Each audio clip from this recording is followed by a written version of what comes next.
I was always outside looking in at the TTRPG space and all the fun homebrew things that people in the community would make. I entered 2025 thinking I could make homebrew TTRPG content, assuming that they were free to use. Oh boy, was I wrong. Over the days of making Astora, I would talk to my peers about it more often as well. I was one day made aware of this thing called the Open Game License, the OGL.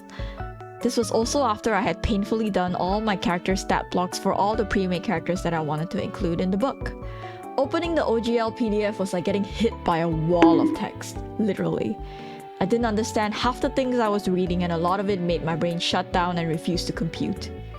There was a moment where I considered maybe not wanting to go down this path entirely. It was the path of most resistance at that point, and I honestly thought that maybe it was better to swap to a different system that didn't come with the complications of having to deal with the fear of a giant corporate company knocking on my door. Knowing myself, I probably would read the text 10 times over and still mess up somewhere. I decided against the system swap purely because I have very limited experiences with the other available systems out there. I love Call of Cthulhu, but I didn't want to work on something I just didn't understand. I'm just a small indie artist making my own art book that is compatible with the 5e system. Would I even be under Wizards' radar? Would they really sniff me out and tell me I smell funny and sue me for using the things that they wouldn't allow? Do I really want to chance it and tangle with our corporate overlords of the TTRPG space? I can't dance, so no. Here I was doing another thing that I never expected to need to do for Astora. Why can't I just do art, exist, and make fun stuff? Why do I gotta worry about laws? I did take the time to really attempt to digest the walls of text that were written in the OGL. I definitely had help from people I've met in the community that had had experience in publishing homebrew content. There were so many moments where I contemplated on aborting this mission. I felt like I was reading some ancient text and taking sanity damage the more I read.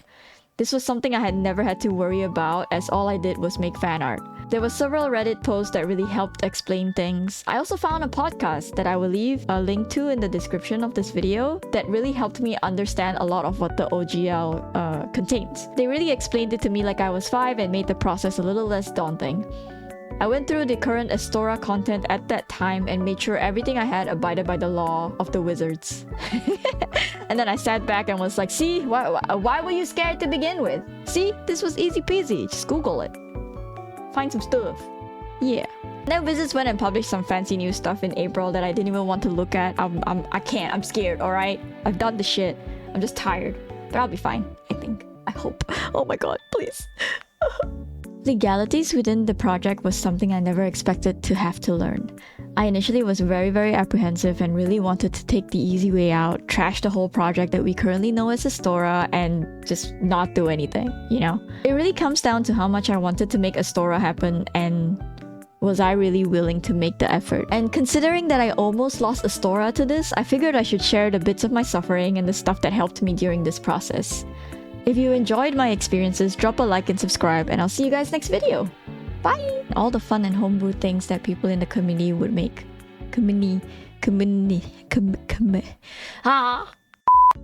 Why am I? Read. Just read. You've written it down. Just read. I have always outside. What is this English? Would I even be under Wizards' radar? Would I even... why can't I? What is wrong with you? I have painfully done all my character stat blocks. Character stat block. Knowing myself, I probably would